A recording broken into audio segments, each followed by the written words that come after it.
मामला यही है कि पिछले साल इसी दिन मेरे पति को 7 गोलियां मारी गई थी।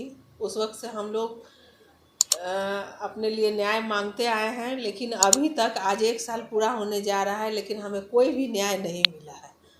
क्योंकि दुश्मन हमारे सामने का है, पप्पू राय, धप्पू राय और गोरख राय, जो कि अभी भी पुलिस की पकड़ से बाहर ही है। और पुलिस को जब इनको पकड़ना रहता है तब वो सुस्त हो जाती है, और तब तक ये लोग अपना अवसर निकाल के स्टे ले लेते हैं। और उसके बाद जब इन्हें स्टे मिल जाता है तो एक दिन बाद पता चलता है कि वो यहाँ था, वहाँ था। तो हम यही जानना चाह रहे हैं कि जब आपके पकड़ से बाहर हो जाते हैं ये लोग, तो अचानक से स्टे मिलते कैसे आ जाते हैं यहाँ। तो कहीं ना कहीं यहाँ की कानूनी व्यवस्था बिल्कुल समझिए ठप है। किसी को न्याय यहाँ नहीं मिलता है। सिर्फ 4 दिन हल्ला होता है, लोग न्याय मांगते हैं, उसके बाद सब चीज़ शिथिल होकर रह जाता है।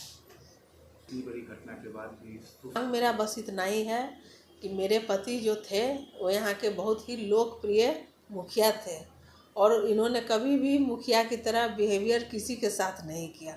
हमेशा सबका बेटा, भाई, देवर बन के रहा। उस इंसान को इतनी बेरहमी से कत्ल कर दिया जाता है, उसके लिए इंसाफ हाँ सिर्फ मैं ही नहीं बल्कि मेरे क्षेत्र के सारे लोग मांग रहे हैं। वो सारे लोग जो इनसे जुड़े हुए थे वो सब रोज़ इसी आसरे पर बैठे रहते हैं कि कब हम लोग को न्याय मिलेगा, कब हमारे मुखिया को मारने वाले को सज़ा मिलेगा। उनकी पत्नी हूँ और मैं बहुत बड़े दुख से गुजर रही हूँ। मुखिया होना अलग बात है, वो समझिए कि एक वार्ड के, एक क्षेत्र के या फिर इस क्षेत्र से बाहर भी लोगों के दिल पर राज करते थे। लेकिन उससे पहले मैं पत्नी हूँ उनकी, मेरे बच्चे हैं। हम लोग तो समझिए कि बिना इनके हमेशा के लिए हो गए। कम से कम इनके लिए न्याय तो मांग ही सकते हैं, और वो न्याय अगर हमको नहीं मिलता है तो समझिए कि हम जिंदगी हार जाते हैं। भरोसा तो अब हमको नहीं रहा पटना पुलिस पर। अगर देखा जाए, भरोसे की बात करें तो हमको शुरू से हम लोगों को टाला ही गया है कि अब हम लोग कहाँ जाएगा, हम लोग के पकड़ में आ जाएगा। धीरज रखिए, हम लोग पर विश्वास रखिए, यहाँ तक पहुँच गए हैं, अब उस तक पहुँच जाएंगे। लेकिन ये बात सुनते सुनते 1 साल गुजर गया, आज कहीं कुछ नहीं।